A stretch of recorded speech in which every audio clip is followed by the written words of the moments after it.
मुकेश गांधी जी से आग्रह करूंगा कि गुरु होदा साहब को कृपया शांति बनाए रखें।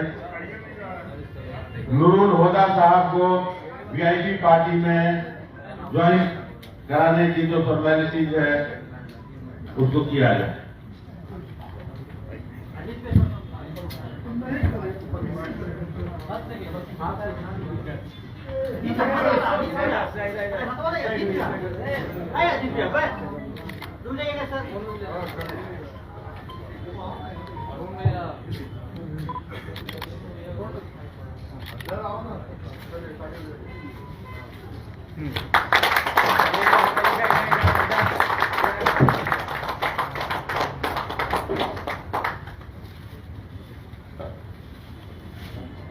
अब इफ्तियार अहमद साहब वीआईपी पार्टी को ज्वाइन करेंगे।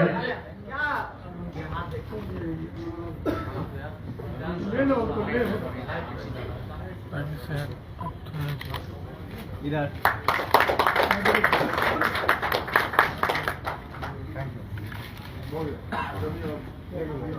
जाइए भाइयों, आप नूरुल होदा साहब को देख रहे हैं, कितने स्लिम है। व्यायाम से इनका काफी अच्छा लगाव है और जहां तक इनकी मेधावी योग्यता की बात है तो 1995 में इन्होंने बीपीएससी की भी परीक्षा पास की थी, बट उसी साल इन्होंने इंडियन सिविल सर्विसेज की परीक्षा पास की और वहां उन्होंने भारतीय रेल पुलिस सेवा को अपनी सेवाएं प्रदान की। लंबा वक्त इनका गुजरा और काफी मेडल्स इन्होंने लिए अपने नौकरी के वक्त में। हेलो, इन्होंने काफी मेडल्स लिए, लेकिन नौकरी करते करते कहीं कुछ विचार इनको अपने गांव के बारे में, बिहार के बारे में आया और इन्होंने इनकी अभी 5 साल की नौकरी बची है और ये बड़ी हिम्मत की काम है कि इतना अच्छा, खासकर मैं भी चूंकि उसी सेवा से रहा हूं, तो आदमी जितना सीनियर होता है उतनी सुविधाएं बढ़ती है और उतना जीवन अच्छा होता है। इनका आगे का जीवन और भी अच्छा होता है नौकरी में, लेकिन उसको त्याग के ये आए और इन्होंने राजनीति को ज्वाइन किया इस भाव से कि ये बिहारियों की और देश की सेवा करेंगे। मैं इनसे आग्रह करूंगा कि ये 2 शब्द आपके लिए बोले।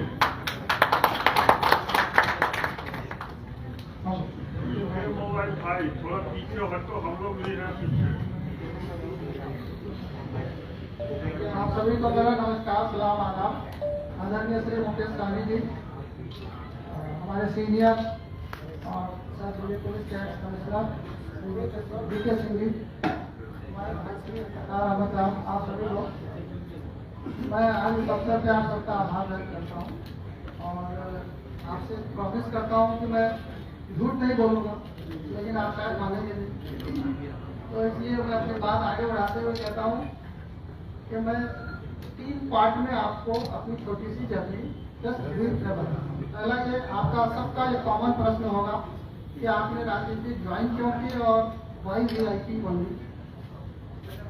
तो जैसा विजय सिंह साहब ने बताया, काफी 28 वर्ष की लंबी सेवा के बाद मुझे अपने गाँव और अपने प्रदेश से बहुत ही प्रेम है, लेकिन मैं पिछले लगभग 3 सालों से बाहर था।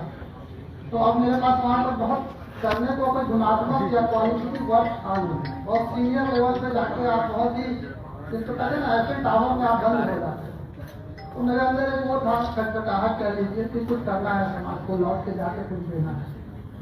तो उस वजह से ये राजनीति मेरी, जिसको कहते हैं प्रथम चॉइस थी कि जाना है लौट के, और बिहार जाना है और सीतामढ़ी जाना है। अब ये बात की वाई वीआईपी, तो राजनीति में आप जब अपना सफर शुरू करने वाले रहते हैं तो ऐसा नहीं है कि मेरी मित्रता या मेरा परिचय केवल मुकेश गांधी जी से था। इससे पहले मैंने राष्ट्रीय पार्टी और जितने भी सभी आपके बिहार में दल है उन्होंने मुझे अच्छे सारे, तो मैंने सबसे ज्यादा विचार विभाग मेरे हिसाब से नेतृत्व के 3 गुण होते हैं, सरल, सुलभ और उपलब्ध। और ये 3 गुण आपको किसी भी बड़े राजनीतिक दल में नहीं मिलता। श्री मुकेश सहनी जी की सहजता कहिए या बड़प्पन कहिए, ये सरल भी है, सुलभ भी है और उपलब्ध भी है। तो मुझे अपनी पार्टी शुरू करने के लिए इससे अच्छा मौका नहीं। और जहाँ आपको सम्मान मिलेगा, जहाँ आपको आदर मिलेगा, वहीं जाएंगे। तो VIP was my first and last choice. मैं कहीं और किसी और दरवाजे पर ध्यान नहीं और मुझे जरूरत नहीं थी। दूसरी वजह कि मैं आया क्यों, उसकी वजह ये है कि बिहार में आप देखते होंगे, ठीक है, जो सत्यता है वो सत्यता है। हमारा समाज वर्गीकृत है, क्लासिफाइड है, वर्टिकल्स में बटा हुआ है। ये इसके नेता है, ये उसके नेता है, ये उसके नेता है। मैं आपसे पूछता हूँ कि 18% आबादी का कौन सा नेता, किसकी आवाज है जो आप सुनना चाहते हैं, या कौन है जो उनके बिहार में बात करता है? तो मैं करना चाहता हूँ उनके बिहार में बात। मैं उनकी समस्याएं उठाना चाहता हूँ, मैं उस समाज को वायस बनना चाहता हूँ। तो जिस तरह से सन ऑफ 15 से मुकेश सहनी जी अपने निषाद समाज के लिए आवाज बन रहे हैं और चाहते हैं कि निषाद समाज उसी सम्मान और उसी ऊंचाई के साथ जीवन व्यतीत करे, तो मैं भी चाहता हूँ कि जो समाज हमारा जो एक स्ट्रॉन्ग 18% आबादी का हिस्सा है वो मुख्य धारा से छूट न जाए, उसकी आवाज भी हर वो फोरम पे उठाई जाए और हर जगह की जाए और हर जगह उनको उचित प्रतिनिधित्व दिलाया जाए जहाँ उनका हक होता है। उसके लिए मुकेश सहनी जी ने ओपन, जिसको कहते हैं हर और खुले दिल से स्वागत किया कि आप विचार अच्छे हैं, आप आइए मेरे साथ, हम सब मिलकर बिहार को सुंदर करेंगे, अपने समाज के लिए काम करेंगे। अब जैसे मैं बता रहा था कि दूसरा आपका ऑब्वियस प्रश्न ये होगा कि वक्फ बिल के बारे में। वक्फ बिल के बारे में थोड़ी देर हो गई है क्योंकि एक्ट ऑलरेडी बन चुका है, माननीय महामहिम का अनुमोदन भी प्राप्त हो चुका है। तो ये कॉन्स्टिट्यूशनल मोरालिटी का प्रश्न है। अब वो वक्फ बिल सुप्रीम कोर्ट में जुडिशियल रिव्यू में है, इसलिए हमारा या किसी और का बहुत कुछ उस पर बोलना उचित नहीं है। और जो संगठन है, जो मुस्लिमों के ऑर्गेनाइजेशन हैं, वो वहाँ रिप्रेजेंट कर रहे हैं, अच्छे अधिवक्ता लगे हैं। तो आर्टिकल 25 और 26 से जो सरकार ने जो जिसको कहते हैं, जो भी उसके आर्टिकल बनते की इथोस को जो है उसने वायलेट करके और जैसे भी एक्ट लाया हो, और सुप्रीम कोर्ट, माननीय सुप्रीम कोर्ट के हम सबको भरोसा होना चाहिए, वो रिव्यू करेंगे और वो देखेंगे कि यह सस्टेन करता है कि नहीं करता है, और आगे भी आगे देखी जाएगी। लेकिन हाँ, ये जरूर है कि मुस्लिम समाज इस एक्ट से और अपने निजी मामला में दखलंदाजी से क्षुब्ध है, और जो संरक्षण आर्टिकल का था उस संरक्षण के ऊपर उनको अविश्वास पैदा है। तीसरी बात कि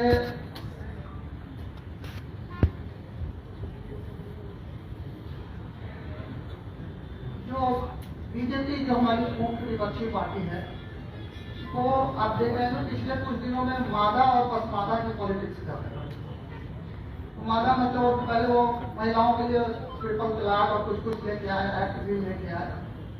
अब इसका ऑडिट होना जरूरी है कि ट्रिपल तलाक के बाद कितने जो है मुसलमान पति जेल गए और कितनी महिला बहनों को न्याय मिला। इस बात का सरकार को सोशल ऑडिट कराना चाहिए, क्योंकि वो एक्ट बने हुए टाइम हो गया। और अब जो है सरकार, सभी सरकार के मंत्री सभी मुक्त कंठ से कह रहे हैं कि वो पसमादा का कल्याण करेंगे। तो मेरा ये मानना है कि मुसलमान या तो पूरे के पूरे बैकवर्ड है, 18% पिछड़ा है, और या नहीं तो मुसलमान में कोई ऐसा मुसलमान आप हमको बता दीजिए जो उच्च वर्ग या उच्च कुलीन या ऐसा हो जो ये क्लेम कर सके कि राजा का बेटा है या महाराजा का बेटा है। सबकी हालत वही है। उर्दू में कहावत है ना कि जो ऐन की हालत वो गैन की हालत, दोनों मुंह बाहर हुए हैं, दोनों को भूख लगी हुई है और दोनों सड़कों पे है। तो इसलिए मुसलमान समाज को विभाजित करने का जो ये सरकारी प्रोपेगेंडा जिसको कहते हैं, और उसमें अनफॉर्चुनेटली कुछ मुस्लिम लीडरान भी शामिल है जो आजकल पसमादा का राज डाल रहे हैं। मुसलमान अपने आप को कभी अग्रज, पिछड़ा या पसमादा, ये धर्म की उत्पत्ति ही इसी बात के विरोध में हुई है कि मुसलमान एक है और एक ईश्वर को मानने वाला है और इसमें कोई जाति व्यवस्था नहीं। तो इस इस षड्यंत्र को कि मुसलमानों को बांटा जाए, फिर से मुसलमान अगर जातियों में बट गया तो फिर मुसलमान को बिकॉज ऑफ इस्लाम जिसको कहते हैं इस्लाम का कोई प्रासंगिकता नहीं रह जाती।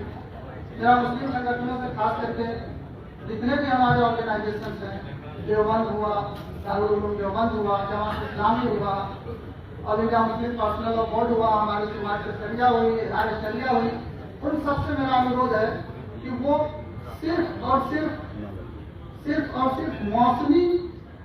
मौसमी बरसात में वो आके हर बिल और हर एक्ट के खिलाफ बाहर आ जाते हैं। उनको जब भी दीन से लगता है कि ये इनके स्टेटस को डिस्टर्ब किया जा रहा है तो वो सब बाहर आ जाते हैं।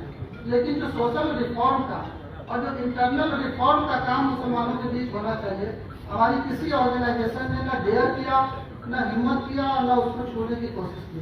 मेरा उनसे विनम्र निवेदन है, मेरी मुखलसाना आर्जी गुजारिश है इन सब लोगों से, जिन लोगों का हमने नाम लिया है, कि आप मतभेद भुलाइए। मुसलमान के वोट की कीमत सिर्फ और सिर्फ इकट्ठे है। अगर मुसलमान का वोट बच गया तो वो किसी काम का नहीं, आप भी डिवैल्यूड हो जाएंगे, आपका वोट भी डिवैल्यूड हो गया।